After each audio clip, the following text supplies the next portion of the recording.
dan kita jadi tahu tujuan kita berada di muka bumi ini, yaitu untuk mengabdi kepada Sang Pencipta Allah Subhanahu wa taala, dan tidak ada tujuan lain, serta mana yang harus kita kerjakan dan harus kita jauhi, dan mana yang boleh kita nikmati dan tidak boleh kita nikmati. Dan seorang muslim akan selalu bahagia dengan keislaman dan keimanannya karena dia punya panduan hidup.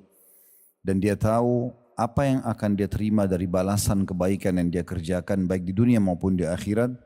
Dan dia juga berhati-hati dari apa yang dilarang karena dia tahu dari syariat Allah Subhanahu wa taala ancaman yang diancamkan kepadanya.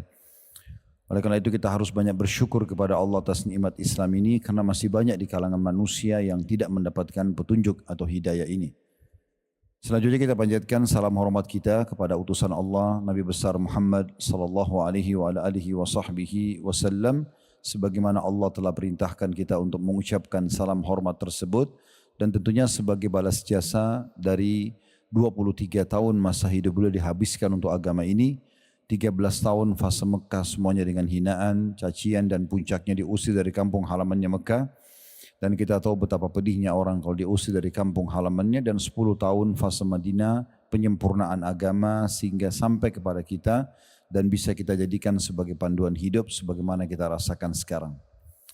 Baik, ini pertemuan perdana kita untuk membahas buku dosa-dosa yang sering tidak disadari oleh kaum wanita, yang ditulis oleh Syekh Abdullah bin Abdurrahman Al-Jibrin. Dan ini buku saya sarankan, dan semua buku tentunya, kalau kita sedang ingin mengetahui dan membaca buku, maka dimulai dari daftar isi, karena itu akan menjelaskan kepada kita inti-inti dari bahasan. Dan agar Bapak Ibu bisa menyelesaikan bedah buku, dimulai dari buku-buku yang tipis seperti ini, lalu kemudian dibaca kira-kira dari bab yang paling menarik buat kita. Kalau misalnya dari semua bahasan, oh ternyata ada bahasan yang kelima, bahasan yang keenam, itu menarik buat saya. Ini kalau mau baca sendiri ya. Kemudian kita mulai baca di situ, dan dengan cara ini insya Allah kita akan tertarik untuk menyelesaikan semua buku. Tahap demi tahap nanti akan pindah kepada buku-buku yang tebal. Daripada kita hanya sekedar membeli buku dan akhirnya tidak dibaca. Bahkan seringkali ada muslim dan muslimah membeli buku double karena dia kira dia belum beli. Padahal sebenarnya hanya belum dibaca saja. Dan metode yang kita gunakan, kita akan membedah buku dari awal sampai akhir.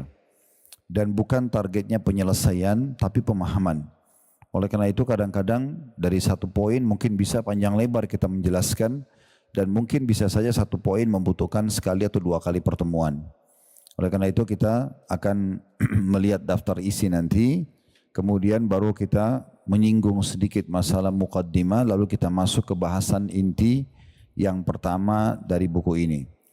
Saya akan berikan gambaran dulu dari daftar isi dan juga atau dari judul buku ini dulu, yang sekaligus ini singgungan yang dibahas oleh penulis dalam muqaddimah beliau.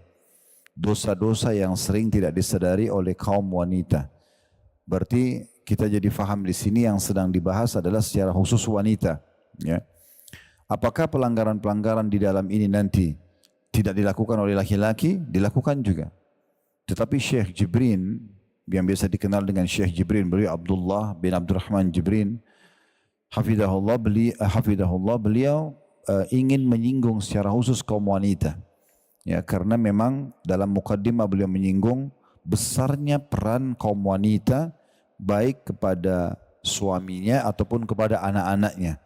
Walaupun misalnya sang wanita itu di rumah, maka tetap saja efek dan pengaruh dia sangat besar kepada pribadi suaminya misalnya, atau pendapatan suaminya, atau keputusan suaminya. Begitu juga dengan anak-anaknya yang mayoritas waktu akan bersama dengan dia, maka banyak sekali ya, pengaruh yang bisa tertanamkan kepada anak-anak. Sehingga dalam pandangan Syekh Jibrin hafizahullah, kalau para wanita ini bisa diperbaiki dan diberikan masukan, maka berarti akan banyak sekali maslahat yang didapatkan. Itu tujuannya. Tujuan yang lain juga yang beliau inginkan adalah menyederhanakan buku, bahasan. Sehingga kalau mau ingin membaca tentang hukum fikih wanita itu besar sekali. Babnya sangat luas gitu. Maka beliau ingin mengambil beberapa poin-poin yang paling mendasar, kemudian beliau bahas. Juga dari sisi lain yang perlu ibu-ibu tahu, karena memang pengajian fokusnya ke ibu-ibu di sini, dalam agama Islam kita ada perintah untuk berbuat, ya, dan ada larangan dalam mengerjakan, ya, sesuatu.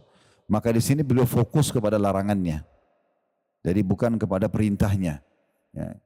Sehingga perlu digarisbawahi, memang dalam Islam semua perintah kebaikan itu ada janji positifnya, dan semua perbuatan buruk ada ancaman daripada perbuatan tersebut. Ya. Kita tentunya idealnya, ya, kalau ingin rajin mengerjakan sebuah ibadah, misalnya bapak ibu atau ibu-ibu terutama ingin rajin sholat malam. Bagaimana caranya? Cara yang sederhana, dan ini bisa ditarik dalam semua jenis ibadah, tidak terkecuali wajib ataupun sunnah. Ibu-ibu membaca keutamaannya daripada ibadah itu. Atau bahasa ceramah biasanya fadilah. Atau kalau mau lebih menantang tanda kutip di sini, kita mengatakan, apa yang saya dapatkan kalau saya sholat malam? Apa yang saya dapatkan kalau saya bersedekah, haji dan umrah, bakti sama orang tua, jenguk orang sakit, duduk majelis ilmu, semua perbuatan baik dalam agama ini, apa yang saya dapatkan? Ibu punya hak untuk bertanya itu. Karena memang Allah Azza wa Jalla menjanjikan di semua jenis ibadah janji. Enggak ada perintah agama itu yang tidak diikuti dengan balasan. Makanya Allah bilang dalam Al-Quran, فَمَنْ يَعْمَلْ مِثْقَالَ ذَرَّةٍ خَيْرًا يَرَهُ. Siapa yang berbuat seperti biji sawi dari kebaikan, pasti akan diperlihatkan untuknya dan dia akan terima balasannya. Nah, seperti itu gambarannya. Nah, saya sarankan sebelum mengerjakan ibadah apapun, luangkan waktu walaupun cuma 5 menit atau bahkan kurang dari 5 menit, membaca keutamaan ibadah itu. Apalagi di handphone kita sekarang ini sudah menjadi perpustakaan berjalan. Kita misalnya mau sholat malam, saya sarankan ibu jangan sholat malam sampai sudah luangkan waktu 3-5 menit saja. Ketik di Google tentang keutamaan sholat malam. Akan keluar semua artikel menulis tentang keutamaan atau apa yang ibu akan dapatkan. Ya, atau mungkin mau visual atau audio di media, di medsos sekarang ada, di TikTok, di Instagram, di Facebook, di YouTube, semuanya ada.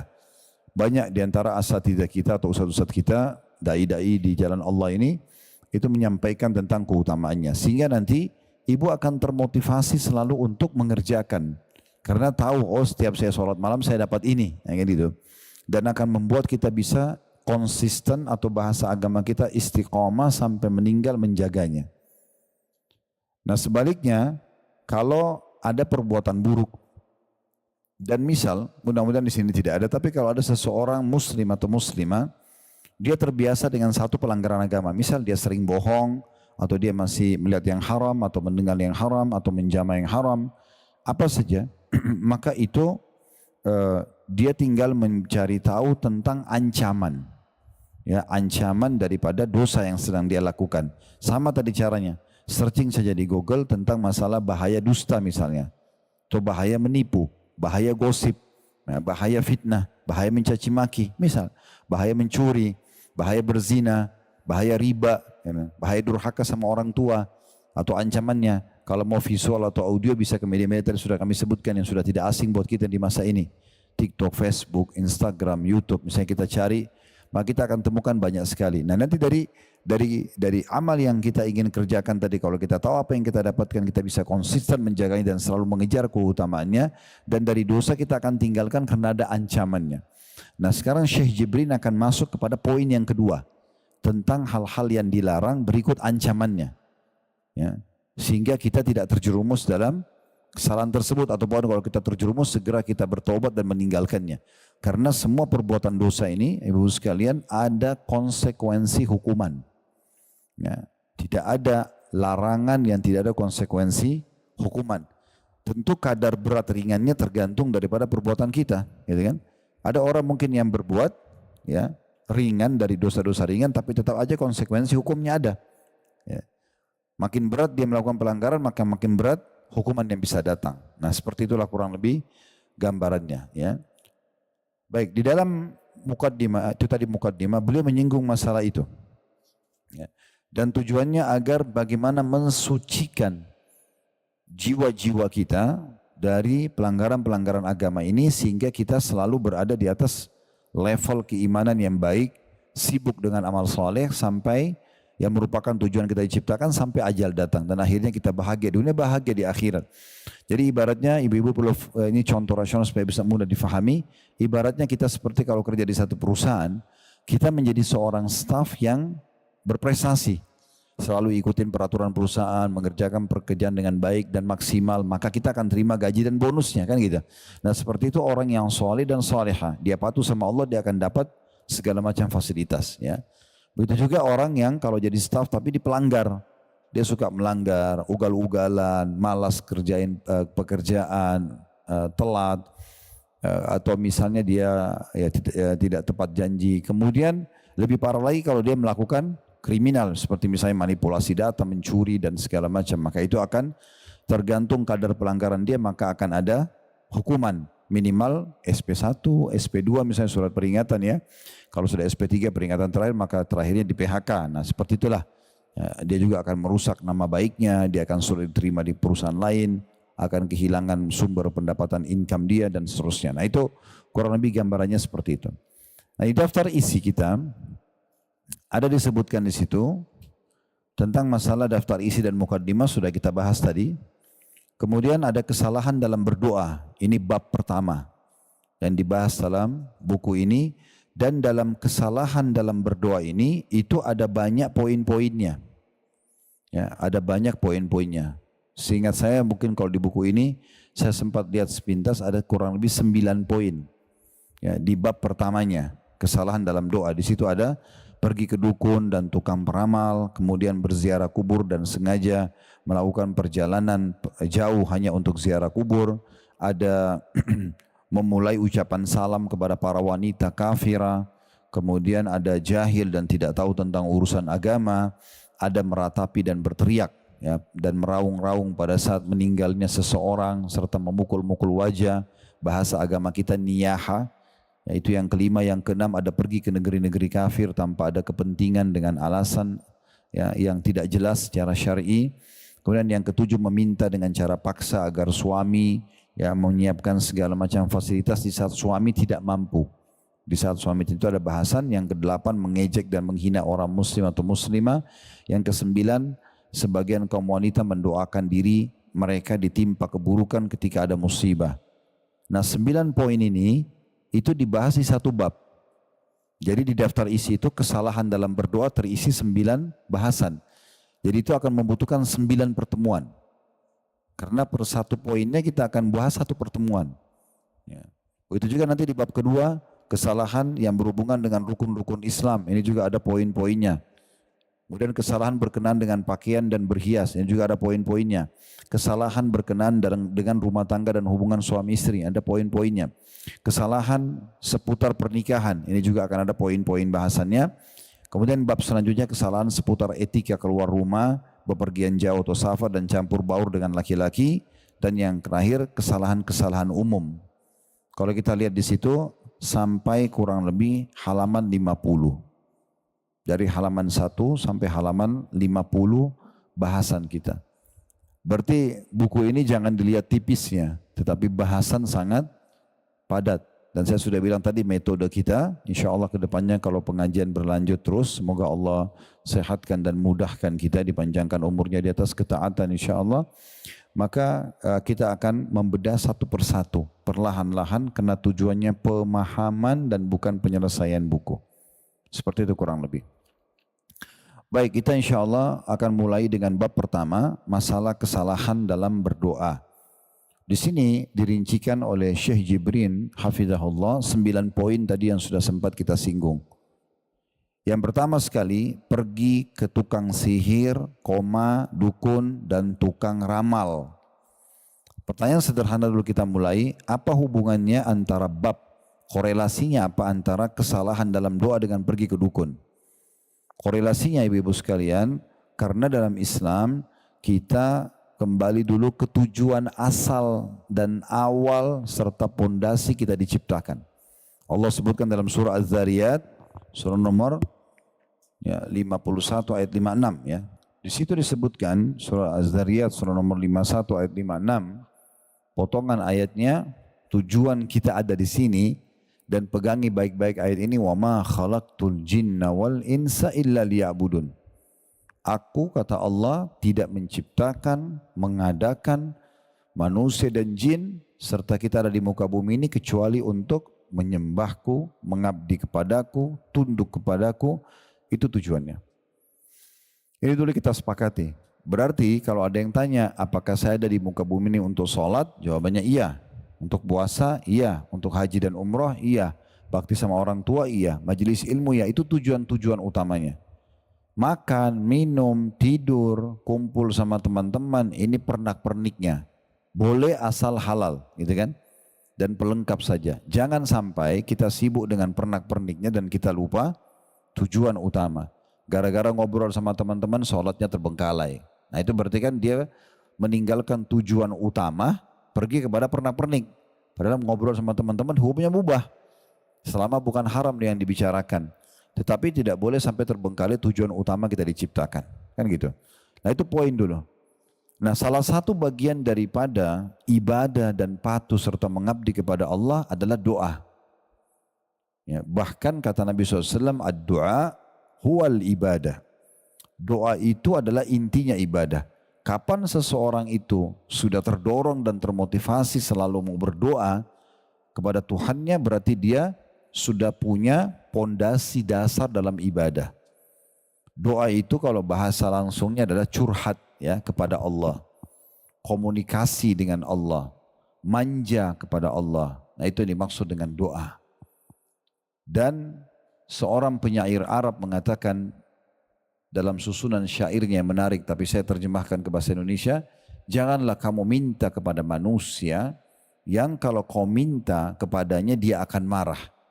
Tapi mintalah kepada zat, maksudnya Allah, yang kalau kamu tidak minta dia justru marah. Kalau kita minta sama manusia, sekali kita minta dikasih, 2 kali dikasih, 10 kali dikasih, tapi setelah itu mungkin dia marah. Kenapa orang ini minta terus, kan gitu. Tapi kalau Allah sebaliknya, kalau ibu tidak minta sama Allah, Allah justru marah.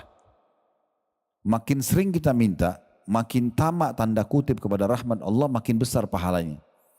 Makanya dalam sebuah hadis riwayat Tirmidzi, kata Nabi SAW, man lam yad'ullaha yaghdab alaih. Siapa yang tidak minta sama Allah, tidak berdoa, justru Allah marah padanya. Justru Allah marah. Dan berdoa ini, ibu-ibu sekalian, dalam bab doa, berdoa agar nikmat Allah dipertahankan, itu jauh lebih besar pahalanya dibandingkan ujian sedang datang dan minta solusinya. Saya ulangi ya, berdoa di saat nikmat lagi ada, agar nikmat itu dipertahankan, itu jauh lebih afdal, lebih besar pahalanya. Misalnya ibu lagi sehat, ibu bilang, ya Allah pertahankan kesehatanku. Itu lebih afdal, lebih besar pahalanya dibandingkan ujian datang lalu minta solusi. Lagi sakit minta disembuhin. Jadi kalau kita kasih contoh, mana lebih afdal orang berdoa? Minta agar kesehatan dipertahankan atau pada saat sakit minta sembuh?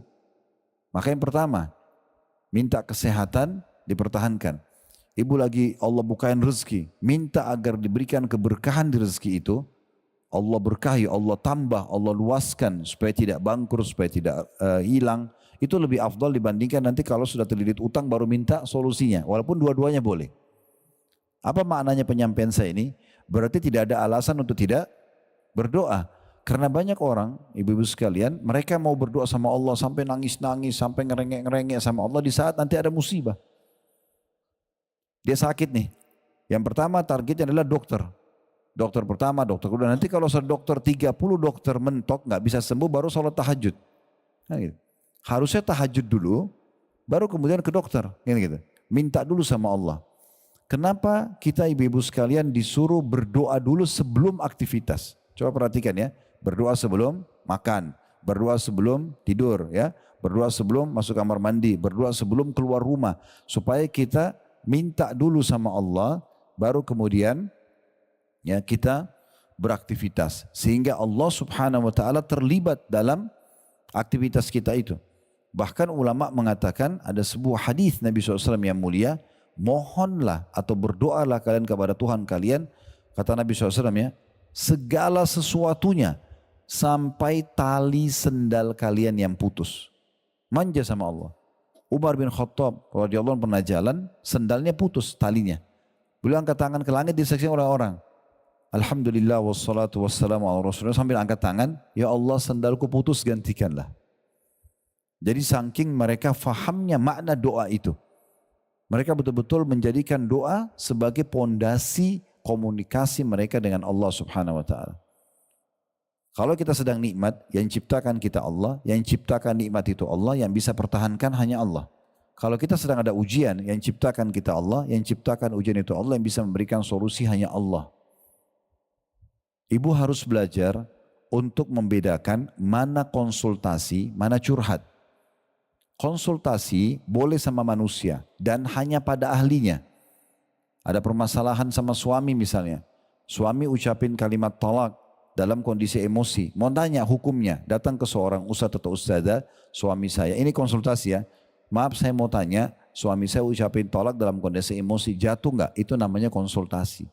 Curhat itu, ustadz maaf ya, saya mau cerita dulu. Dicerita panjang lebar. Minggu lalu saya tidak ada apa-apa, dan 1 minggu ditarik cerita panjang lebar, sampai terakhir cuma mau nanya apa jatuh tolak atau tidak suaminya. Ini curhat namanya. Enggak tepat curhat sama manusia. Curhat itu hanya kepada Allah.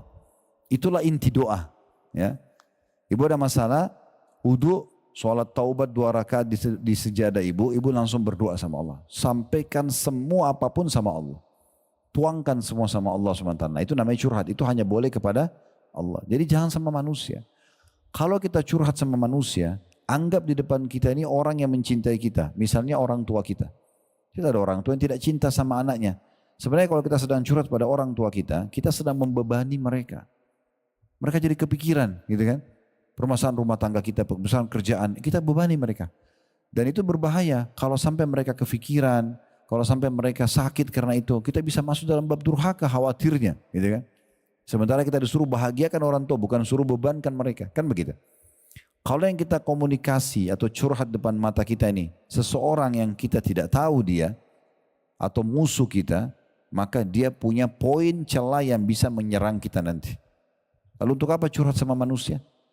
Makanya Sufyan ats-Tsauri rahimahullah, seorang ulama tabi'in, beliau kalau punya masalah apa saja, maka beliau langsung wudu, sujud. Kebetulan beliau karena tinggal di Mekah, sujud depan Ka'bah, tidak angkat kepalanya sampai semua sudah dituangkan. Ucapannya, ungkapan hati, semua ada di pikirannya, air mata semua netes untuk Tuhannya, selesai. Maka masalahnya selesai. Masalahnya akan selesai. Saya berikan gambaran dalam masalah ini. Kita masih di judul dulu ya, supaya jelas di sini. Karena dari judul ini ada 9 bahasan poin ke depan. Ya. Ada satu orang dulu di kalangan salafus saleh. Tentu kisah seperti ini banyak, ribuan. Ya. Saya rasa salah satunya. Dalam satu kisah disebutkan ada satu orang soleh dulu, dia pekerjaannya harian. Ya, ini waktu Musa dulu, ini masa klasik dulu, belum ada lampu penerangan kita sekarang, media. Orang itu kalau sudah tiba maghrib, apalagi isya, habis isya itu orang sudah tidur. Gelap, nggak ada pasar, di jalan orang tidak ada gitu ya. Kosong, sunyi.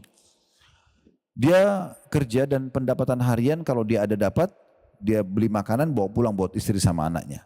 Kisahnya satu hari dia pergi ke pasar, dia kerja tapi rupanya tidak, dia tawarkan jasa hari itu mau bekerja tapi tidak ada yang, dia tidak dapat lah pekerjaan. Pulang ke rumah malam-malam, istrinya tanya ada makanan, dia bilang tidak ada, hari ini saya tidak dapat pekerjaan. Lalu bagaimana, saya sama anak-anak belum makan. Dia bilang saya akan istirahat sebentar, habis itu saya coba keluar, siapa tahu kita dapat makanan. Saya pun lapar, belum makan dari tadi. Maka dia istirahat sebentar, di awal malam, mungkin sekarang kita jam 11 malam, ya, gelap sekali waktu itu, tidak ada orang yang seperti kita sekarang begadang karena ada penerangan segala macam. Maka dia keluar, dia tidak tahu harus kemana. Dia pergi ke masjid dekat rumahnya. Dia lewat, dia lihat ada masjid, ini tempat yang terbaik. Dia berhenti di situ, dia nyalain obor, waktu itu belum ada lampu, pakai obor. Dia wudu, kemudian dia sholat taubat, lalu dia berdoa sama Tuhannya, berdua. Dia komunikasi, ya Allah, engkau tahu aku belum makan sama anak dan istriku hari ini, aku tidak tahu harus kemana, berikanlah kami rezeki. Terus dia berdoa. Ada kejadian terjadi pada malam itu. Raja yang berkuasa di wilayah itu tidur dan mimpi buruk. Dia mimpi kematian, dia mimpi neraka. Bukan dia masuk neraka tapi dia mimpi. Dia takut, tiba-tiba dia bangun, dia takut jangan sampai ajalnya datang kemudian dia ya belum diampuni dosa-dosanya. Dalam kondisi dia takut, dia berkata antara dia sama Tuhannya, ya Allah, berikanlah aku petunjuk. Aku ingin menebus dosa-dosaku kalaupun ada dengan bersedekah dari hartaku ini. Diambil beberapa kantong isinya dinar emas. Ya kalau kita sekarang emas-emas batangan kecil ya, dibawa sama dia 2 kantong, kemudian dia naik kudanya. Lalu dia mengatakan, ya Allah, tolong pandulah kudaku ini menuju ke orang yang paling tepat untuk aku bantu malam ini sebagai bentuk penebusan dosa-dosaku dan aku sedekah di jalanmu. Subhanallah, kudanya berhenti di masjid yang ada orang miskin tadi itu. Itu kisahnya, dia turun, dia juga tidak tahu kenapa kudanya berhenti di situ. Dia turun, dia bilang, saya tidak tahu kuda ini kenapa berhenti di situ. Kemudian saya turun, saya masuk ke dalam masjid dan saya dengar ada orang sedang berkeluh kesah sama Allah, minta makanan karena belum makan. Ya. Ini terjadi seperti itu, kuasa Allah SWT. Setelah orang itu miskin berdoa, maka si raja ini mengatakan, saya sudah dengarkan tadi doa kamu. Saya pun malam ini ingin sekali bersedekah. Dan saya minta kepada Allah agar dipandu kepada orang yang paling tepat. Saya tidak tahu kenapa kuda saya terarahkan ke masjid ini dan saya temui Anda. Saya anggap Anda ini orang paling layak. Ambillah sedekah saya ini supaya saya dapat pahala dan juga bisa memenuhi kebutuhan Anda. Dan satu hal lagi, saya raja yang berkuasa di sini. Setiap saat ya, bisa datang ke istana saya, ya, tinggal sebutkan nama saya, maka saya akan izinkan masuk dan boleh sampaikan hajat apa saja. Karena yang pertemukan kita ini Allah. Maka yang kita ambil pelajaran, perjawaban dari orang miskin yang soleh ini. Apa yang dia bilang? Kalau seandainya saya punya hajat lagi, saya tidak akan datang kepada Anda. Tapi saya akan datang kepada Tuhan saya dan Tuhan Anda Allah yang telah mengutus Anda datang kepada saya malam ini. Bisa ditangkap pesannya? Itu inti doa. Manja sama Allah Subhanahu wa taala, berdoa, merengek sama dia. Apa saja. Selama ibu tidak melanggar sunnatullah, sistem yang sudah Allah buat, misalnya siang dan malam kan gitu. Ibu nggak suka malam, ya Allah hilangkan malam, itu nggak mungkin. Kan bentrok sama sistem kan yang Allah sudah ciptakan. Ibu nggak suka laki-laki, hilangkan laki-laki ya Allah, kan nggak mungkin. Contoh, kan nggak mungkin. Itu nggak mungkin. Tapi kalau tidak bentrok dengan sunnatullah, itu bisa saja. Nabi Zakaria alaihissalam itu menikah umur 30 tahun, istrinya 20 tahun. Istrinya dalam kondisi mandul, nggak bisa punya anak. Nabi Zakaria, ini ibu bisa baca dalam surah Maryam, surah nomor 19 di 15 ayat pertamanya. Cerita tentang Nabi Zakaria ini. Dia terus berdoa kepada Allah, tidak henti-hentinya, 10 tahun pertama setelah menikah, 10 tahun kedua, terus begitu sampai 70 tahun dia berdoa. Dan di dalam Al-Quran digambarkan dalam surah Maryam itu, dan saya tidak akan putus asa hai Tuhanku untuk berdoa kepadamu.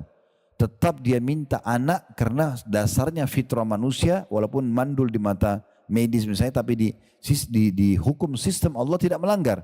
Karena asalnya kita diciptakan untuk populasi kan gitu. Maka dia minta terus sama Allah dan minta dari istrinya yang mandul. Subhanallah, Allah jadikan tanda-tanda kebesaran Allah di saat umur Nabi Zakaria 100 tahun, istrinya 90 tahun yang mandul, istrinya hamil dan melahirkan anak namanya Yahya. Yahya pun alaihissalam diangkat menjadi nabi. Dan Allah katakan dalam Al-Quran untuk dijadikan sebagai tanda-tanda kebesaran Allah di muka bumi. Nah itu kekuatan doa.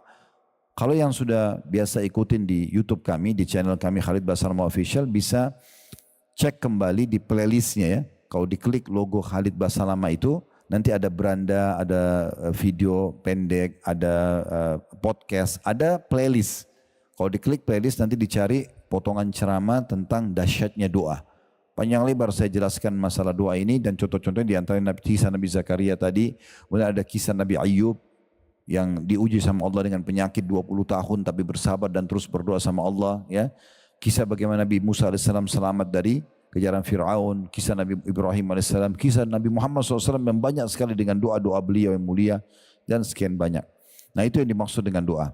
Nah korelasi antara, tentu doa-doa ini juga punya syarat-syarat ya, agar bisa diterima. Yang pertama tentunya syaratnya ikhlas karena Allah Subhanahu wa taala. Kalau ibu ikhlas karena Allah, kalau mau pahami ikhlas berarti tidak ada indikasi dunianya. Enggak ingin dipuji, bukan karena ingin pamer ya. Kalau tidak ada itu berarti ibu ikhlas ya. Dan semua ibadah harus ikhlas karena kata Nabi SAW dalam hadis Abu Daud, Inna Allah la yaqbalu amalan illa ma kana khalisan liwajhi. Allah tidak akan terima amalan kecuali yang ikhlas karenanya ya. Jadi ikhlas dulu. Kemudian yang kedua, ya, itu mengikuti contoh dari Nabi SAW. contoh-contoh berdoa Nabi. Ya, seperti misalnya waktu-waktu mustajab antara azan dan iqamah, sepertiga malam, di saat hujan turun. Itu kan semua waktu mustajab ya. Antara azan iqamah kata Nabi SAW, doa tidak ditolak atau jarang ditolak antara azan dan iqamah ya.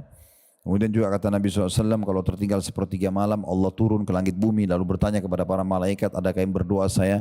Adakah yang punya hajat saya penuhi? Adakah yang minta tolong saya tolong? Adakah yang memohon ampun saya maafkan? Pada saat hujan turun, Nabi SAW berdoa dan mengatakan sesungguhnya ya ini waktu mustajab karena rahmat Allah sedang turun dari langit. Orang kalau lagi puasa ya, karena kata Nabi SAW dalam hadis yang sahih juga, termasuk orang yang tidak ditolak doanya adalah orang yang sedang puasa, ya, musafir juga begitu, dalam hadis juga disebutkan, ya, doa orang tua buat anak, ya, kalau kita punya orang tua minta supaya didoakan, gitu.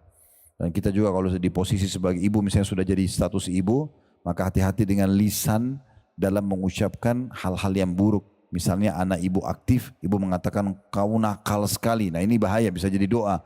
Jangan diucapkan kata-kata yang baik saja. Ya, itu termasuk contoh-contoh dari Nabi SAW karena beliau mengatakan jangan pernah kalian ucapkan kata-kata buruk buat diri kalian, keluarga kalian dan harta kalian. Karena bisa saja malaikat lewat mengaminkan dan terjadilah. Nah boleh misalnya ibu lagi lihat diri di cermin, kok saya jelek sekali ya, itu kata-kata buruk nggak boleh. Atau sedikit ada masalah sama suami, saya nyesal nikah sama kamu. Jadi penyesalan benar. Jadi lebih baik ucapkan kata-kata yang baik semua. Ya Allah berikan hidayah, ya Allah mudahkan, ya Allah sembuhkan, selalu yang baik-baik saja. Itu diantara contoh terhadap atau tata cara atau apa yang disampaikan oleh Nabi SAW. Boleh mengangkat tangan, boleh tidak.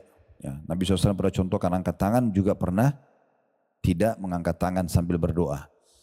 Kemudian selanjutnya yang ketiga itu adalah memuji-muji Allah, memulai dengan puji-pujian. Sama yang keempat, membaca salawat kepada Nabi SAW. Ya. Jadi puji-pujian kepada Allah yang ketiga, yang keempat membaca salawat kepada Nabi SAW. Nah, ini dua-duanya digabung dalam satu riwayat. Pernah ada seorang sahabat masuk ke masjid, kemudian langsung tiba-tiba dia angkat tangan, dia mengatakan Allahumma gfirli, ya Allah maafkanlah aku.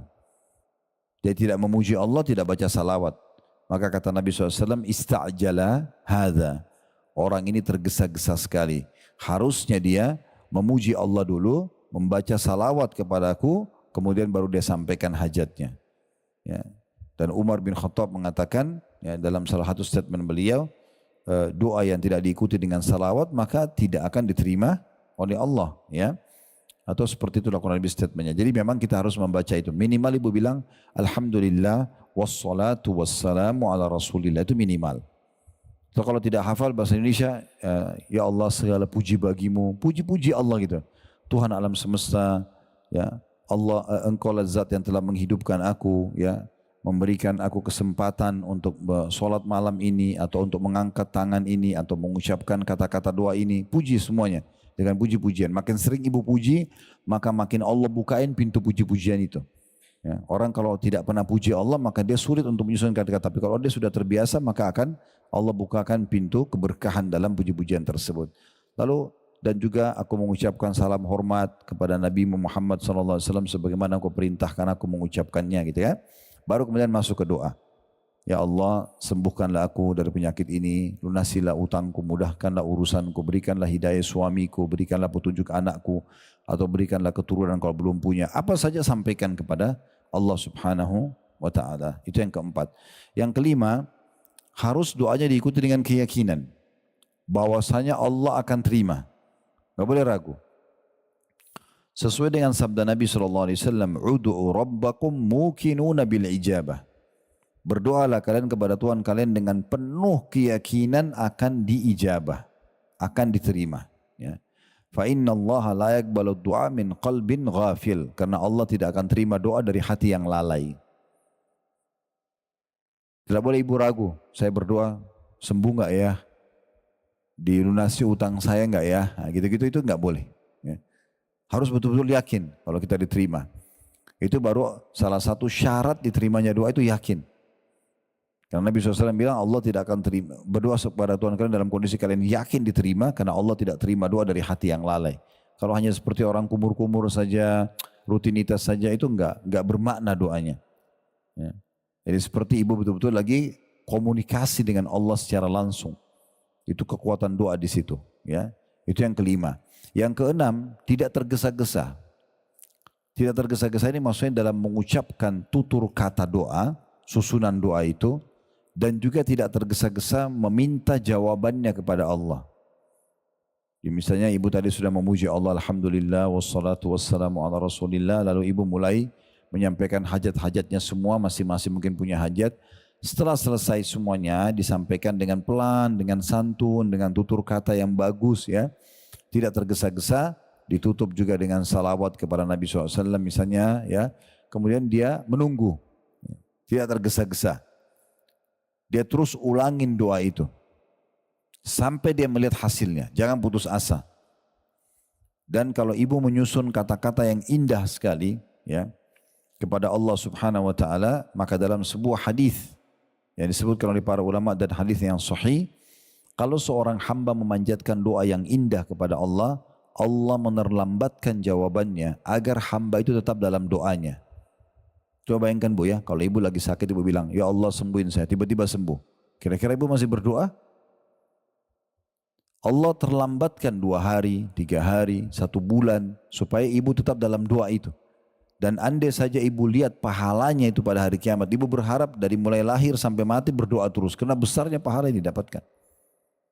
Makanya Ibnu Qayyim rahimahullah mengatakan doa itu tidak ada ruginya diucapkan, karena dia dasarnya ibadah. Kita lihat jawabannya langsung atau belum, tetap dia nilai pahala. Tetap dia bernilai pahala di sini. Nah ini kita harus fahami baik-baik, ya. Jadi tidak tergesa-gesa. Kata Nabi SAW, yustajabu li ahadikum malam ya'jal. Pasti akan diterima doa seseorang di antara kalian selama dia tidak tergesa-gesa. Maka para sahabat mengatakan, wa kaifal isti'jal? Bagaimana tergesa-gesa itu ya Rasulullah? Kata Nabi SAW, yaqulu da'autu walam yustajabu li fatarakat doa. Dia bilang saya sudah berdoa tapi belum lihat jawabannya, maka dia pun meninggalkan doa. Mungkin tinggal sekali lagi berdoa diterima, tapi berhenti, kan gitu. Karena putus asa, jadi jangan berhenti. Dalam sebuah riwayat yang lain, dan ini selalu saya jadikan sebagai motivasi buat saya. Kenapa saya tidak berdoa walaupun hal kecil, walaupun hanya keluar mau ke satu mall, mau ke satu pasar, minta sama Allah parkiran, ya Allah mudahan parkiran buat saya, doa. Kenapa tidak? Mau beli pakaian di satu tempat, ya Allah mudah-mudahan saya dapat pakaian yang saya inginkan. Mau makan satu restoran, ya Allah mudahkan supaya saya bisa dapat tempat duduk yang nyaman. Berdoa tidak ada susahnya. Pahala, gitu kan? Kita akan dapatkan pahalanya. Karena kata Nabi SAW dalam sebuah hadis yang sahih, nanti di hari kiamat ada orang akan diberikan pahala bergunung-gunung, banyak sekali. Tapi dia tahunya dia nggak pernah buat ibadah yang mendatangkan pahala sebesar itu. Maka dia bertanya kepada para malaikat, ini pahala dari ibadah yang mana? Maka kata para malaikat, ini adalah pahala doa-doa kalian yang belum kalian dapat ijabahnya di dunia. Maka pada saat itu kata Nabi SAW, mereka berharap, orang-orang itu berharap, karena besarnya pahala yang didapatkan, berharap semua doa yang dipanjatkan di dunia tidak dikasih di dunia, dia dapat di akhirat saja. Karena besarnya pahala yang didapatkan. Lalu kenapa kita enggak selalu sampaikan doa? Apa saja. Mau pergi satu tempat supaya dimudahkan, supaya diberkahi. Mau mulai usaha supaya diberkahi. Apa saja. Lagi langgeng pun rumah tangga, ya Allah berkahi. Jaga suamiku. Mungkin suami mengatakan jaga istriku, berikan hidayah. Mau masak, mudahkan saya membuat masakan yang enak. Kenapa enggak begitu? Kenapa harus dalam hal darurat saya baru berdoa? Gitu kan? Coba kita lihat ya hikmahnya syariat Allah Subhanahu wa taala. Kenapa kita ibu-ibu sekalian tidak baca bismillah sekali saja seumur hidup kalau mau makan? Kenapa setiap mau makan baca bismillah? Supaya selalu berhubungan sama Allah, gitu kan? Kenapa kita setiap mau pakai baju baca doa? Kenapa setiap masuk kamar baca doa? Kenapa setiap mau biologis baca doa? Kenapa enggak sekali seumur hidup? Karena memang kita harusnya selalu melibatkan Allah Subhanahu wa taala dalam hal seperti ini. Ya, jadi ini tidak tergesa-gesa dalam mengharapkan pahala tersebut. Sekarang masuk yang poin terakhir dalam doa, yang Yang ketujuh, ya, tidak meminta sesuatu yang haram dan menjauhi sumber makanan, minuman, pakaian yang haram. Jadi nggak boleh kita minta sama Allah supaya dikasih rezeki agar bisa main judi misalnya. Ini contoh. Atau kita minta, kita sementara minta tapi yang kita kenakan baju atau mukena haram, sejadah haram, ya. AC yang kita hirup udaranya dari sumber haram. Air yang kita minum sumbernya haram. Makanan yang kita makan sumbernya haram. Dalam hadis Bukhari kata Nabi SAW, ada orang yang mengatakan, ya Allah berikan, ya Allah berikan. Bagaimana Allah berikan sementara makanan, minuman, pakaiannya haram. Dalam riwayatnya dikatakan ada orang yang rambutnya acak-acakan, pakaiannya berdebu, tidak punya alas kaki. Miskin sekali kan gambarnya begitu. Lalu dia mengatakan, ya Allah berikan, ya Allah berikan. Bagaimana Allah berikan sementara makanan, minuman, pakaiannya haram. Jadi nggak boleh. Harus hati-hati gitu. Ya. Jadi kalau ada di antara kita yang hadir mungkin doanya, dia lihat, dia berdoa, dia belum dipanjatkan, coba introspeksi diri. Ada masalah nggak dalam masalah sumber haram nih? Jangan sampai ada sesuatu yang haram yang masuk akhirnya membuat doa kita tidak diijabah. Gitu ya. Jadi jangan minta haram, hindari semua juga sumber-sumber pendapatan yang haram. Baik, itu berhubungan dengan masalah judul kita. Nah sekarang tadi saya bilang, apa korelasinya antara kesalahan dalam berdoa, kemudian disebutkan poin nomor 1, dalam bahasa ini pergi ke dukun, pergi ke tukang sihir, dukun dan tukang peramal. Karena memang kita disuruh kembali kepada Allah, bukan kembali ke manusia. Tadi saya bilang konsultasi, itu pun harus pada ahlinya dan benar. Ya, tapi kalau dukun, peramal, penyamun ini, Bapak Ibu sekalian, ini mereka adalah wali-wali syaitan. Supaya jelas gini, di muka bumi ini cuma ada 2 jalan. Nggak ada jalan ketiga, cuma 2 saja. Satu benar, satu salah. Apa itu jalan yang benar? Ini jalannya Allah Subhanahu wa taala. Karena kita selalu yakin la ilaha illallah, tidak ada Tuhan yang berhak disembah kecuali Allah. Nah, kalau kita patuh ambil jalan menuju ke Allah ini, ujungnya surga. Kita akan dibalas surga nikmat abadi. Di dunia pun akan dapat panduan hidup. Juru bicaranya Allah yang menyampaikan adalah para nabi dan rasul. Penyambung lidahnya nabi dan rasul adalah para ulama dan dai. Kalau ibu-ibu datang kepada para alim ulama, para dai, maka akan dipandu kepada agama Allah, ya, penyambung lidah dari para rasul dan ke agama Allah, ujungnya surga, kan gitu. Ini jalan yang benar, gak ada jalan yang ketiga. Jalan yang kedua ini jalan salah, jalannya iblis. Gak ada jalan ketiga. Iblis siapa? Ini orang satu sosok dari kalangan jin yang kufur kepada Allah. Ini ujungnya akan membawa ke neraka, gak ada tempat lain, dia akan ke neraka. Juru bicaranya siapa? Ini dukun, peramal, penyamun, penyihir, ahli maksiat. Kalau kita berteman sama mereka pasti dibawa pandu ke jalan syaitan, pasti ke neraka. Tentukan jalannya, gitu kan? Jadi cari jalan Allah. Nah, kita disuruh berdoa kepada Allah, memohon hanya kepada Allah, bergantung pada Allah. Jadi nggak boleh kepada dukun-dukun ini, karena mereka adalah juru bicaranya syaitan. Ustadz, saya ingin suami saya sayang sama saya. Baik, nggak usah bawa fotonya suami ke dukun. Nah itu, nggak usah minta sama mereka. Bagaimana caranya? Itu kan lintas alam ya. Maksudnya lintas alam itu kita bawa fotonya ke dukun, dukun minta tolong sama jin. Allah buat jin ini tidak tampak sama mata kita. Kita juga tidak disuruh berinteraksi, bahkan dilarang interaksi sama mereka.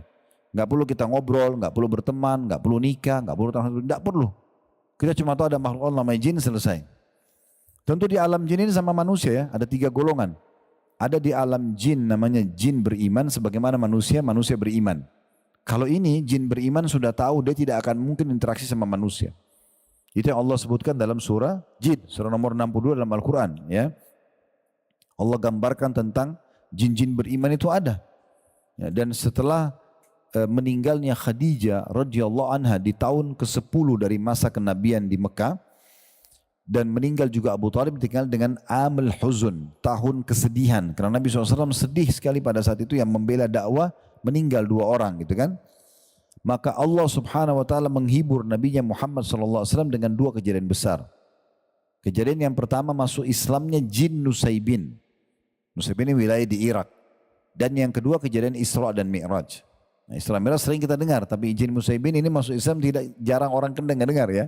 Padahal sebenarnya dia ini termasuk hiburan Allah untuk Nabinya Muhammad SAW. Kalau kalangan manusia, hai Muhammad, tidak beriman sama kau, ada kalangan jin yang beriman. Tetapi di sini Nabi SAW tidak menyuruh kita, ayo nih ada jin yang masuk Islam, kenalan sama mereka. Bahkan Abdullah bin Mas'ud sahabat Nabi waktu itu menemani Nabi menggambarkan bagaimana pertemuan Nabi dengan jin Nusaybin itu. Beliau mengatakan saya sedang jalan bersama Nabi SAW di satu wilayah padang pasir. Kemudian beliau menggaris sebuah garis di tanah dan memberikan isyarat agar aku tidak melewati garis itu. Nabi bilang jangan lewatin garis ini ya. Lalu aku melihat Nabi sendiri jalan terus ke padang pasir sampai di satu titik lalu beliau baca Quran. Gak lama kemudian datang banyak laki-laki yang menggunakan baju putih, kepala mereka seperti kendi-kendi air. Kata Abdullah bin Mas'ud. Duduk mengerumuni Nabi, mendengarkan ayat dan Nabi mengatur mereka dengan tongkat beliau. Setelah itu mereka bubar semuanya lalu Nabi kembali dan mengatakan, hai Abdullah bin Mas'ud, tadi itu adalah saudara-saudaramu atau saudara kalian dari kalangan jin yang beriman. Ya, dari kalangan jin yang beriman. Berarti ada mereka beriman. Tapi Nabi tidak bilang, hai Ibnu Mas'ud ayo kesini yuk kenalan sama mereka. Enggak ada. Dari sini juga kita ambil pelajaran berarti tidak perlu punya khadam. Ya. Oh saya kan punya khadam Ustaz, penjaga dari jin muslim. Enggak ada. Nabi sendiri enggak punya khadam dari jin. Abu Bakar sama Umar enggak pernah dukil dalam riwayat punya khadam dari jin. Enggak ada. Enggak perlu minta tolong, enggak perlu kenal mereka, enggak perlu panggil mereka, enggak perlu nikah sama mereka, enggak perlu apa-apa sama mereka. Kan gitu. Nah dukun-dukun ini ya karena mereka harus menjadikan sebagai iblis sebagai pimpinannya ini kalangan jin maka dia pun bergantung sama mereka gitu ya. Jadi ada jin beriman ada orang mukmin beriman. Ini dua-duanya sudah saling tahu tidak akan interaksi. Ibu makin belajar agama makin tahu oh saya tidak perlu kenalan sama jin. Sudah selesai kan gitu. Golongan kedua namanya jin fasik. Di alam manusia juga ada manusia fasik. Ini maksudnya muslim tapi masih bermaksiat. Ya. Masih membunuh, masih riba, masih mencuri gitu-gitu ya. Ini namanya fasik. Di alam manusia ada, di alam jin ada. Yang ketiga ada kafir. Jin kafir sama manusia kafir. Ini sama kafir-kafir ya. Nah di alam jin Bu, yang fasik sama kafir disatukan namanya syaitan. Semua syaitan pasti jin, tidak semua jin itu syaitan. Faham gak ini? Ngangung-nganggungnya nggak tahu faham atau enggak, Allahu alam. Saya ulangi, semua syaitan pasti jin, tapi tidak semua jin syaitan karena ada kalangan jin yang beriman. Ya.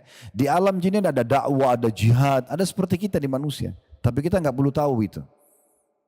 Karena memang mereka juga diciptakan untuk beribadah kepada Allah Subhanahu wa taala. Nah, golongan syaitan inilah yang suka menyesatkan manusia, di antaranya kerjasamanya kalangan dukun, peramal, penyamun, penyihir ini dengan syaitonnya jin. Bukan semua jin. Kalau jin beriman tidak akan. Ya kan itu. Nah itu yang dimaksudkan. Jadi kalau kita mau misal tadi saya kasih contoh. Bagaimana supaya suami saya mau suami saya sayang dan cinta sama saya Ustaz. Atau seorang laki-laki mengatakan saya mau istri saya ya supaya suka sama saya misalnya. Maka caranya manusiawi aja. Tatapan mata yang syahdu, lisan yang santun, tangan yang ramah. Kan gitu. Penuh hidupnya dengan royalitas dan loyalitasnya. Ya, dia siap berkorban untuk pasangannya. Selesai. Akan cinta dia. Kan gitu. Tapi kalau dia kasar, dia jahat, dia selingkuh atau apa. Itu kan akan membuat orang tidak suka. Kan gitu. Nah itu alam manusia. Jadi nggak perlu kita. Atau misalnya pun ada foto antara kita sama suami sama istri. Kirim foto kita pribadi misalnya. Itu cukup. Untuk apa dibawa ke dukun ini? Kan itu. Sehingga syaitan masuk ke rumah kita untuk menengahi di antara kita sama sekali nggak diperlukan. Sama sekali nggak diperlukan. Nah itu sebagai contoh saja. Cukup banyak cabang-cabang atau masalah-masalah yang dikerjakan oleh para orang-orang perusak ini. Ya dulu di Indonesia nama mereka dukun. Penampilannya rambutnya gondrong, gelap mukanya, pakai tongkat, kepalanya tengkorak, menakutkan gitu kan. Kalau sekarang sudah banyak ganteng-ganteng sama cantik-cantik itu dukunnya. Ya, sudah tidak ke situ lagi alamnya mereka. Dulu dukun-dukun ini di beberapa perkampungan kita, saya pernah baca sendiri berita itu. Sampai karena mereka ada melakukan pelecehan seksual, mereka ada menipu masyarakat, akhirnya kebongkar kedoknya, sampai ada yang dibakar. Pernah dengar gak? Ada yang dibunuh, ada yang dibakar itu ya. Nah mereka ganti nama. Dan ganti nama gak nanggung-nanggung ini, ganti namanya kepada orang pintar. Paranormal, di atas orang normal. Ini luar biasa. Makanya jangan pakai istilah itu istilah mereka itu. Salah. Saya kemarin Ustadz ke orang pintar. Siapa? Orang pintar itu profesor, Alim ulama itu orang dukun, jangan dibilang orang pintar. Ini salah, ini orang bodoh. Karena bodohnya mereka minta sama jin. Di Saudi Bu, ada satu kelompok dibentuk oleh pemerintah Saudi, ada kementeriannya ya. Kelompok Hizbah. Hizbah ini menegakkan yang ma'ruf, melarang dari mungkar. Mereka ada kementeriannya sendiri. Ya, mereka biasa naik mobil kalau lagi waktu sholat itu keliling-keliling. Kemudian kalau ada waktu sholat diingat, ayo sholat. Nah gitu ya. Saya nggak tahu kalau terakhir-terakhir ini mungkin ada perubahan di Saudi, tapi waktu saya masih mahasiswa di sana itu ketat sekali gitu. Ya, semua toko harus tutup.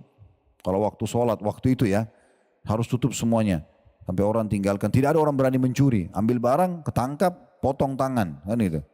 Jadi memang peraturan-peraturan itu berjalan. Nah, salah satu tugas mereka di kementerian ini, menegakkan amar ma'ruf dan nahi mungkar ini, menangkap para dukun dan peramal penyihir gitu. Saya pernah nonton cuplikan pimpinannya kelompok ini yang pemerintah Saudi bentuk itu menangkap dukun-dukun. Ada satu dukun, dia anggap dirinya dukun paling hebat dan ada di Saudi. Ya. Kalau tidak salah orang dari Mesir dukun itu. Terus ditanya sama dia tanya sama syekhnya itu waktu dia lagi ditangkap, bagaimana kok bisa tangkap saya? Padahal saya sudah menyebarkan sekian banyak jin, syaitan di sini. Ya, di tempat saya, masalah disebutkan ribuan. Dia bilang, kamu lupa. Bahkan kamu tidak tahu dan tidak sadar. Kalau Nabi SAW sudah bersabda, siapa yang membaca pada saat keluar dari rumah, Bismillah, tawakkaltu ala Allah, la hawla wa la quwata illa billah. Dengan menyebut nama Allah, aku berserah diri kepada Allah, tidak ada daya dan kekuatan kecuali dari sisi Allah. Maka malaikat akan berkata, engkau telah terlindungi dan tercukupi. Dan semua syaitan yang bertemu sama temannya melihat orang ini yang membaca doa ini akan berkata, bagaimana bisa kita ganggu dan sesatkan orang ini sementara dia sudah tercukupi dan terlindungi. Saya yakin saya baca doa itu, tidak akan pernah ada jinmu yang berhasil, syaitan mau untuk menutupi aku bisa menangkapmu. Nah itu dihukum mati di Saudi. Kalau ketangkap ini dihukum mati. Mungkin kalau tidak salah sebagian sudah ada pakai teks Indonesia kalau ibu ketik di YouTube itu tentang apa dukun-dukun yang ditangkap di Arab Saudi misalnya itu akan keluar tuh. Cuplikan-cuplikannya ya. Ada salah satu yang unik itu ya. Jadi dianggap itu waktu ditemukan tempat prakteknya ada burung merpati yang banyak sekali itu yang diikat kakinya, yang diikat sayapnya, ada nama-nama orang pakai kertas. Macam-macam lah ya. Ada jarum, ada ini, ada itu, ada boneka, wah perangkat-perangkat yang syaitan semua ini. Itu waktu ditangkap itu semua dibebaskan. Itu kalau dicabutkan itu namanya buhul ya, uqad. Dalam surah Al-Falaq ya. Wa min syarrin naffatsati fil 'uqad, dan selamatkan kami dari tiupan nenek-nenek sihir di uqad. Uqad itu yang mereka ikat-ikat. Jadi kalau dia mau sihir orang, biasanya foto itu, dia pasti ikatin sama benang lalu diikat. Itu namanya uqad. Nah, ini ikatannya ini dibuka. Kalau ketemu buhulnya dibuka. Sambil baca surah Al-Falaq atau An-Nas ditiup lalu dibuka. Nah, gitu ya. Nanti dia akan terlepas sihirnya itu. Nah, seperti itulah. Yang jelas itu ditemukan di tempat praktiknya segala macam masalah ini, gitu ya. Itu dilepas. Tapi bukan itu jadi bahasan kita. Karena ini orang akan dihukum mati, sudah ketangkap dia, kepergok. Maka syekhnya bilang, coba tunjukkan kepadaku bagaimana caranya kau panggil syaitanmu. Dia bilang, saya dipraktekkan sama dia, karena disuruh. Dia pakai baju merah, semua serba merah dari kepala sampai kaki. Ya, insya Allah di YouTube masih ada cuplikannya itu. Kemudian dia pakai pecut kuda. Dia bilang dia panggil-panggil nama jinnya, syaitannya, kemudian dicambuk badannya. Kalau badan saya sudah berdarah-darah baru saya dengar suara. Jadi mereka itu repot sekali kalau mau minta tolong itu. Kalau kita dalam Islam tadi saya bilang alhamdulillah wassalatu wassalamu ala Rasulullah, minta pada zat pencipta dan raja yang sebenarnya sembuhkan penyakit saya. Tidak ada cambuk diri, tidak ada susahin diri, enggak ada. Bahkan buat dosa sebesar apapun tinggal tobat nasuha. Kata Imam Nawawi dengan 3 syarat. Sebesar apapun dosa itu. Tinggalkan dosa itu seketika, sesali, janji sama Allah tidak mengulanginya, selesai. Maka akan diterima tobatnya. Begitu mudahnya orang kembali kepada Allah subhanahu wa ta'ala. Lalu kenapa kita lintas alam ke sana? Kan itu. Begitu juga banyak wanita, kadang-kadang dia tidak sadar yang ciptakan muka kita ini, yang mengatur alis setebal ini atau setipis itu misalnya, atau model hidung, model mata, model bibir, rambut. Ini siapa yang buat? Kita atau Allah ini? Allah. Kita kan lahir sudah begini kan? Kita nggak bisa milih. Allah suruh pakai perangkat ini untuk tunduk kepadanya. Kenapa kita tidak percaya diri? Kenapa kita anggap, oh saya jelek, saya kurang, saya ini? Ini Allah yang ciptakan. Jangan hina diri kita karena ini penciptanya Allah Subhanahu wa taala. Allah yang ciptakan kita. Dan Allah ingin tunjukkan ada yang cantik sekali, ada yang kurang, ada yang jelek. Itu Allah tunjukkan kemahakuasanya. Tapi itu pun cuma di mata manusia. Makanya kata Nabi SAW, Inna Allah la yanduru ila suwarikum wala ajsamikum. Allah tidak pernah lihat ke paras wajah kalian dan tubuh kalian. Tidak pernah. Kalau tolak ukurnya harus cantik dan gagah yang masuk surga, ini repot. Gitu kan? Maka kata Nabi SAW, Allah tidak lihat paras wajah dan paras tubuh kalian. Walakin yanduru ila kulubikum wa amalikum. Tapi Allah melihat kepada hati kalian dan amal-amal kalian. Itu tolak ukurnya. Walaupun dia paras wajahnya dianggap di mata manusia kurang, fisiknya kurang, tapi dia saleh atau salihah, dia ahli surga. Walaupun tampan, cantik, tapi kalau durhaka kepada Allah masuk neraka. Ya. Abu Lahab itu orangnya tampan sekali, tapi ahli neraka. Ya. Disebutkan dalam beberapa riwayat orangnya putih, kekar, tinggi, ganteng. Tapi dia ahli neraka, kufur kepada Allah SWT. Kan gitu. Banyak sahabat-sahabat yang lain kalau pernah dengar namanya Julaibib. Pernah dengar gak? Julaibib ini dikenal julukannya itu oleh para sahabat si buruk wajah, buruk rupa, karena memang orangnya jelek secara paras wajah. Waktu Nabi SAW melihat Julaibib sudah membutuhkan istri dan beliau tahu orang ini punya fisik kurang gitu, maka beliau mengatakan, hai Julaibib, kenapa kau tidak menikah? Dia mengatakan, ya Rasulullah, siapa yang mau sama saya? Dia tahu dirinya, saya punya kekurangan fisik seperti ini. Paras wajahnya jelek gitu. Bahasa langsungnya ya. Badannya pun kecil. Lalu kemudian kata Nabi SAW, saya akan nikahkan kamu insya Allah. Maka Nabi langsung ajak Julaibib datang ke rumah satu orang Ansor. Terkenal di situ punya anak perempuan yang cantik dan soleha. Lalu kata Nabi SAW setelah salam, disambut meriah sama pemilik rumah. Lalu Nabi mengatakan, sesungguhnya saya punya hajat pada kalian. Bahasa ini bahasa santun kalau mau melamar. Kalau orang Arab datang atau zaman dulu tuh orang kalau datang, saya punya hajat pada kalian, berarti seakan-akan saya ini mau menikah atau akan membawa berita tentang pernikahan. Maka mereka gembira sekali karena mereka pikir Nabi akan lamar anak perempuannya. Mereka mengatakan, selamat datang ya Rasulullah. Kata Nabi SAW, bukan buat saya tapi buat Julaibib. Ada Julaibib di situ.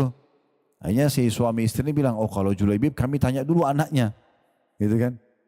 Kebetulan anak perempuannya lagi ada di dalam kamar dan mendengar itu. Maka kata anak perempuan ini karena kesolehannya, dia mengatakan, wahai ayah dan ibu, apakah anda berdua berani menolak lamaran Nabi SAW? Nikahkan saya sama siapapun yang Nabi bawa. Maka diterima lalu menikahlah. Ya. Kalau tidak salah perempuan ini sempat mengatakan, semoga Allah jadikan kebahagiaanku di situ. Dan betul firman Allah. Baru menikah beberapa waktu, Julaibib ikut di perang Uhud, terbunuh mati syahid. Ya. Dan di sekitar Julaibib itu ada 6 atau 7 orang Quraisy yang terbunuh. Maka Nabi SAW menggendong jenazahnya sambil mengatakan, ya Allah ridholah padanya karena dia bagian dariku, aku bagian darinya.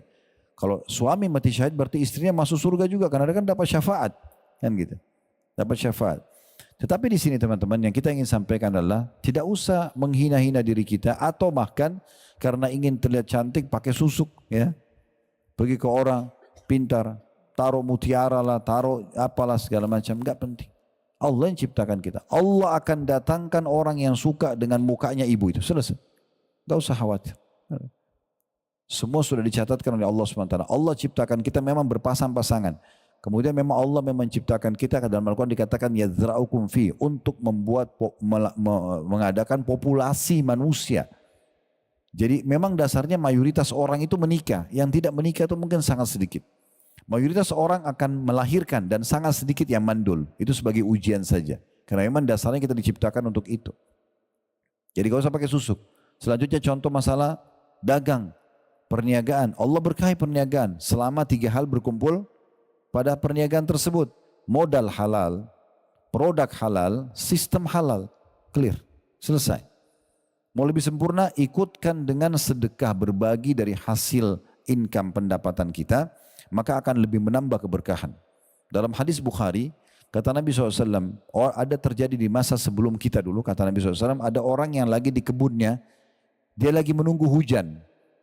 Musim panas peceklik, panas sekali. Lalu lewat awan di atas kebun dia, terdengar suara dari awan itu, tuangkanlah hujan di kebunnya fulan. Maka dia dengar suara itu. Dan fulan bin fulan yang disebutkan nama di awan itu adalah orang yang dekat situ kebunnya. Maka orang yang mendengar ini ikuti awan tersebut dan ternyata awan itu betul turun di situ. Orang lain tidak dapat hujan, orang itu dapat hujan. Maka dia penasaran, dia datang temuin pemilik kebun lalu dia katakan, amalan apa yang kau kerjakan di kebun ini? Maksudnya seakan-akan dia mau mengatakan kami semua tunggu hujan tidak dapat, kamu sendiri dapat hujan dan awan datang khusus di kebunmu ini. Lalu dia mengatakan apa? Kata Nabi SAW, orang pemilik kebun mengatakan, saya membagi pendapatan kebun saya ini menjadi 3. Hasilnya ya, keuntungannya, labahnya. Jadi bukan modalnya, saya membagi menjadi 3. Yang pertama, saya sedekahkan sepertiganya. Yang kedua, sepertiganya saya gunakan untuk kebutuhan keluarga saya. Yang ketiga, sepertiganya lagi saya kembalikan untuk tambahan modal. Jadi ada yang dia sedekahkan, dia keluarkan ya dari hasilnya. Maka itu akan menambahkan keberkahan gitu ya. Berarti kita tinggal minta sama Allah, kita tinggal berusaha di alam manusia. Tidak usah pergi ke dukun, ya, peramal, penyamun, penyihir ini. Begitu juga pada saat sakit, Allah berikan kita ilmu.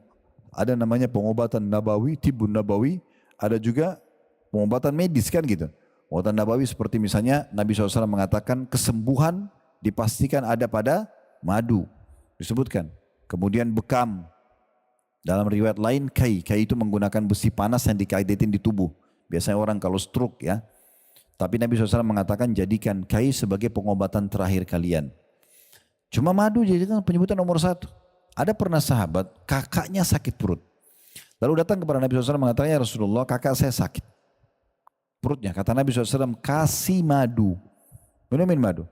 Orang ini pulang berikan madu tapi dia buru-buru. Habis minum madu, wah kok tidak sembuh. Langsung balik ke Nabi, ya Rasulullah belum sembuh. Apa kata Nabi SAW? Allah pasti benar dan perut kakakmu yang bohong. Sabar, konsumsi aja dulu. Gak mungkin salah penyampaian, gitu kan? Tentu kita tidak bicara ini kalau kualitas madunya gak bagus ya. Karena pernah saya, kebetulan kakak ipar saya di Surabaya punya supermarket begitu dan dia jual madu dan banyak produk yang lain. Tapi dia pernah bahasakan, dia pernah mendatangi salah satu penjual madu yang dijual murah-murah harganya. Ternyata di peternakan lebahnya itu memang dia bukan membiarkan lebah itu alami mencari sari bunga ya, tapi dia taruh karung yang di atasnya ditaruh gula pasir lalu disiramin air. Jadi aroma gulanya keluar, lebahnya datang ke situ. Nah itu yang membuat akhirnya madunya ini berpengaruh pada orang diabetes dan segala macam. Nah, carilah madu yang berkualitas gitu kan. Tentu harga juga berbicara kan gitu. Jadi kita cari yang benar, yang bagus. Maka itu pasti akan benar. Begitu juga dengan jintan hitam atau habbatus sauda. Ya. Walaupun sekarang di Timur Tengah yang dikenal habbatus sauda, semua negara biasanya ada. Di Indonesia pun ada jintan hitam ya. Tapi yang dikenal kalau Timur Tengah itu yang dari Ethiopia, hitam pekat. Itu dikonsumsi beberapa butir. Nabi SAW sudah bilang, habbatus sauda, dawa'un likulli da'in lassam. Biji hitam atau jintan itu adalah obat untuk semua penyakit kecuali kematian. Dan Nabi bilang, masa sih? Nggak boleh. Nabi sudah bilang, harus kita yakini itu benar. Ya, dan habbatus sauda, kalau saya ini saran saya saja. Saya bukan menyinggung tentang masalah teman-teman penjual herbal, bukan ya. Tidak sama sekali. Tapi kalau konsumsi habbatus sauda jangan banyak-banyak. Ya. Karena kadang-kadang kalau yang di kapsul itu kan kita tidak tahu kadar berapa butir di dalam ya.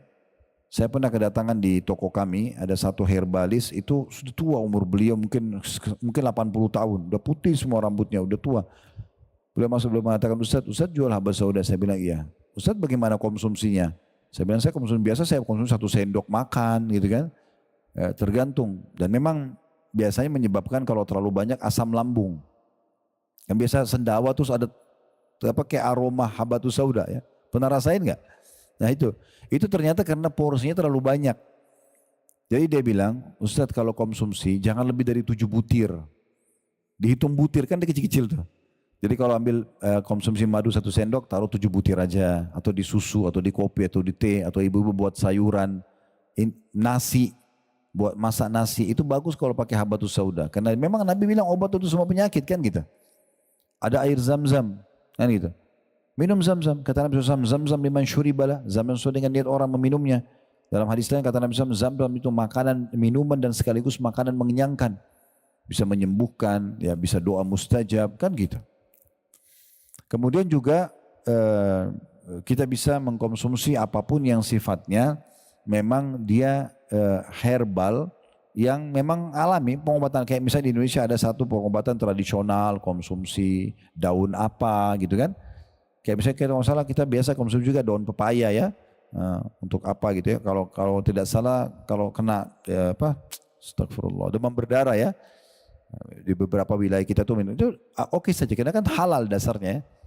Itu pengobatan yang herbal ya, ataupun yang pengobatan nabawi. Kemudian juga ada pengobatan medis. Nah ini semua dibolehkan, silakan. Jadi nggak perlu pergi ke dukun-dukun ini untuk berobat gitu ya, untuk melariskan dagangan, untuk memudahkan jodoh, untuk memberikan keturunan. Semua ini hukumnya haram ya, tidak dibolehkan. Jadi ikhtiar secara manusiawi dan terutama tentu berdoa sama Allah, lalu ikhtiar secara di alam kita manusia. Nah di sini ditulis oleh penulis, saya mulai bacakan sekarang apa yang ditulis oleh penulis ini.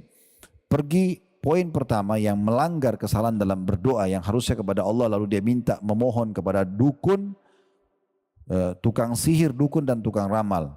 Dikatakan untuk menyembuhkan suatu penyakit atau serangan ain. Pernah dengar ain ya? Mata panas ya. Itu orang kalau biasa hatinya iri, itu berpengaruh pada matanya.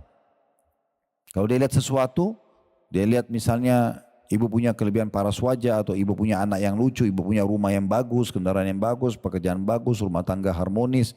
Itu kalau dia iri, dia mengatakan, oh anak kamu lucu sekali ya, biasa anak itu sakit. Ya. Kecuali kita ikuti dengan pujian kepada Allah. Masya Allah, tabarakallah. Ya. Orang bilang rumah kamu bagus ya, oh Masya Allah, tabarakallah. Anak kamu lucu ya, pekerjaan kamu bagus, hidup kamu romantis ya, harmonis. Alhamdulillah, Masya Allah. Kita selalu bilang begitu ya. Supaya tidak kena ain, dan hati-hati dengan ain ya, terutama orang yang suka ya beraktif di medsos ini, sedikit-sedikit status, sedikit-sedikit ya ini dan itu. Beda orang kalau berdagang, tapi kalau semua aktivitas dia, apalagi keromantisan rumah tangganya, apalagi lucunya anaknya, ini bahaya sekali. Ain sangat dekat dengan orang seperti ini. Dan kata Nabi SAW, hati-hati dengan ain, hadis sahih. Hati-hati dengan ain, karena dia bisa membuat manusia masuk ke dalam kuburan dan unta masuk ke kuali. Dia menyebabkan kematian. Dan kata Nabi SAW, mayoritas umatku meninggal karena ain. Mayoritas umatku, kebanyakan meninggal karena orang tidak tahu. Di Saudi itu, mereka karena khawatirnya dengan ain, biasa kalau di depan rumahnya sering ada kaligrafi Masya Allah, tabarakallah gitu kan. Di mobil mereka juga ada stiker Masya Allah, supaya orang terbiasa baca itu. Nah kalau kita mungkin tidak begitu tidak masalah ya. Tetapi paling tidak kalau ada orang puji, ibu sudah tahu. Oh ibu selalu bilang Masya Allah. Bahkan untuk diri kita sendiri. Ibu lagi di depan cermin. Oh Masya Allah, ciptaan Allah kita begitu. Atau lihat suami, atau lihat anak. Atau dapat apalah. Makanan enak, minuman enak. Saya ada cuplikan di handphone tentang bahayanya ain. Cukup banyak sekali ya, yang apa namanya, yang terjadi. Ada orang di Saudi itu lagi dihidangkan teh sama temannya. Dia bilang, oh tanganmu hebat sekali buat teh. Tiba-tiba pecah gelasnya. Karena dia memang sudah terbiasa, hatinya iri, matanya jadi panas gitu ya. Nah kadang-kadang ada orang tidak faham kalau ain itu sudah ada obatnya dalam Islam. Sebelum kena kita selalu memuji Allah, baca zikir pagi petang, baca doa kalau keluar rumah, kalau dipuji bilang Masya Allah, tabarakallah gitu ya. Juga kalau sudah kena nanti ada caranya dengan ruqyah syariah. Ini nanti di pertemuan kedua kita akan lanjutkan tentang bahasan ruqyah syariah. Karena ini satu poin ini tidak bisa satu kali pertemuan. Bahas dukun, jin, peramal, penyamun ini enggak selesai-selesai. Ya, biar 3 hari 3 malam pasti akan terus. Karena contohnya terlalu banyak ya yang terjadi dan keburukannya terlalu besar gitu. Saya ulangi kata penulis di poin pertama, pergi ke tukang sihir, dukun atau tukang peramal yang untuk menyembuhkan suatu penyakit atau serangan ain atau melepaskan pengaruh sihir ya. Misalnya ada orang disihir lalu dia ke dukun juga supaya dilepaskan oleh sihir. Oleh sihir ini enggak boleh. Pengobatan sihir dengan sihir enggak boleh, ya. Atau mencari pekerjaan. Kalau kita tambahkan mungkin dengan menebak masa depan, garis tangan, jodoh, ini semua enggak ada dalam Islam, ya. Meramal-ramal ya. Termasuk enggak boleh percaya dengan ramalan bintang. Ya. Ini kan tradisi kita dari kecil. Kamu bintangnya apa? Sagittarius, saya Taurus, ini Gemini, itu enggak usah. Semua itu dewa-dewanya orang-orang di Yunani dulu, masa dulu. Akhirnya di situ apa isinya? Kan tebak kan jodohnya, warna kesukaannya, nasibnya. Jadi itu pelan-pelan hapusin udah, nggak usah ada. Ya, nggak ada semua itu. Dalam Islam itu tidak ada. Rasulullah SAW telah memperingatkan dengan keras agar tidak mendatangi mereka. Sebagaimana sabda beliau di dalam hadis yang diriwayatkan oleh penyusun Sunan 4. Itu ada di halaman 3 ya, dalam kurung. Sunan 4 maksudnya Sunan Nabi Dawud, Tirmidzi, Ibnu Majah dan An-Nasai. Ini dikenal dengan 4 pemilik sunan. Man ata'arrafan fasa'alahu an syai'in lam tuqbal lahu salatun arba'ina yauman. Barang siapa mendatangi seorang peramal lalu bertanya kepadanya tentang suatu hal, maka tidak akan diterima suatu solat pun baginya selama 40 hari. Ya, ini maksudnya 40 hari yang sudah berlalu ya. Jadi ibu sudah solat 40 hari, solat subuh, duhur, asar, maghrib, isya. Ya. Berikut solat sunnahnya semua. Hari ke-50 ibu ke dukun. Cuma bilang coba tebak tangan saya. Mungkin temannya ibu yang pergi, ibu ikut-ikutan. Saya enggak percaya kok, tapi cuma tanya. Enggak percaya cuma tanya ini sudah cukup 40 hari hilang. Ini luar biasa nih 40 hari sholat bukan main-main. Satu sholat aja hilang kita sudah rugi, apalagi 40 hari kali 5 kali sholat sehari. Belum sholat sunnahnya. Gitu kan. Kalau sampai mempercayai mereka, percaya ya, tadi kan belum percaya cuma nanya-nanya, coba-coba. Kalau sudah percaya apa yang dia sampaikan, supaya suaminya sayang, cinta, supaya usahanya lari, supaya cantik dan segala macam, percaya ini bisa kufur. Itu disebutkan di halaman 4, dalil kedua diangkat oleh penulis, bahkan mempercayai mereka merupakan suatu kekafiran. Sebagaimana Rasulullah SAW bersabda, man ata kahinan fasaddaqahu bima yakul, faqad kafara bima unzila ala Muhammadin sallallahu alaihi wasallam. Barang siapa yang mendatangi seorang peramal, lalu dia membenarkan apa yang dikatakannya, maka dia telah kafir terhadap apa yang diturunkan kepada Muhammad sallallahu alaihi wasallam. Dia telah kufur. Oh dia percaya dia harus taubatnya memperbaharui syahadatnya. Dia memperbaharui syahadatnya. Jadi nggak boleh main-main ini. Oleh karena itu nggak boleh coba-coba kenal mereka. Nggak usah coba-coba datang. Nggak usah coba-coba lihat cuplikannya, nggak perlu. Dan luar biasa di Indonesia ini ada dukun-dukun itu berpenampilan seperti ustadz. Ya. Karena kita mayoritas muslim, mereka juga pakai pakaian-pakaian yang seakan-akan dia itu orang-orang agamis, padahal sebenarnya arahnya juga ke dukun. Kan itu. Tahu hal yang gaib. Ya. Tidak ada, Nabi SAW pun tidak tahu yang gaib. Sahabat tidak tahu yang gaib. Nabi itu kalau ditanya tentang sebuah hukum, ibu-ibu sekalian, kalau beliau tidak tahu, beliau diam. Tunggu wahyu datang, baru beliau sampaikan. Beliau kadang-kadang bilang, siapa yang bertanya tadi? Oh si fulan. Baru Nabi sampaikan kepada beliau. Ada orang banyak mengaku tahu yang gaib. Tahu nasibnya orang, tahu masa depannya. Ibu kalau ke dukun, ya, naudzubillah, mudah-mudahan tidak ya. Itu dia sudah meletakkan banyak syaitan-syaitan di sekitar tempat prakteknya. Nanti syaitan-syaitan itu akan koordinasi sama korin kita. Pernah dengar korin ya? Manusia itu semua ada pendamping dari malaikat yang selalu mengingatkan kebaikan, ada pendamping dari syaitan yang mengajak pada keburukan. Ya, itu ada korin. Nanti dia akan koordinasi sama korin. Ini orang masalahnya apa? Misalnya ada masalah rumah tangganya. Nanti si syaitan ini akan melapor sama dukunnya. Begitu ketemu dukunnya bilang, oh kamu ada masalah rumah tanggamu ya. Kamu ada masalah gini-gini. Laporan dari jinnya, syaitannya yang kerjasama sama korin. Ya, itu ada itu. Oleh karena itu tidak perlu mereka sama sekali. Kalau ada yang pernah ke sana, mohon ampun segera kepada Allah. Lebih aman syahadat kembali. Ya, kalau sampai mempercayai, karena kalau mempercayai kan bisa kufur ya. Sehingga kita bersih dan murni dari itu semuanya. Insya Allah hati kita akan lebih tenang tanpa dukun-dukun ini. Rumah kita akan lebih ceria. Usaha kita akan lebih sukses tanpa semua itu. Tanpa semua itu. Insya Allah akan berjalan dengan baik. Nah ini jadi gambaran tentang masalah doa tadi. Panjang lebar juga dengan masalah larangan untuk korelasinya dengan masalah bahasan dukun ini. Dan biasanya dukun-dukun ini punya banyak ciri-ciri. Ya. Nanti akan insya Allah panjang lebar kita bahas pada pertemuan akan datang. Berikut juga dengan tata cara pengobatan syar'i berhubungan dengan masalah ruqyah syariah ya. Dengan masalah dukun nanti kita akan ajarkan tata caranya. Kalau ada beberapa buku rujukan nanti akan saya bawa untuk ibu-ibu bisa konsumsi di rumah ya. Jadi mungkin rumahnya pun bisa diterapi ruqyah, kita bisa terapi ruqyah, suami, anak, semua bisa kita terapi ruqyah. Dan nanti akan saya closing di pertemuan akan datang insya Allah kalau Allah masih mudahkan semuanya. Tentang ruqyah itu dilakukan di seluruh rumah.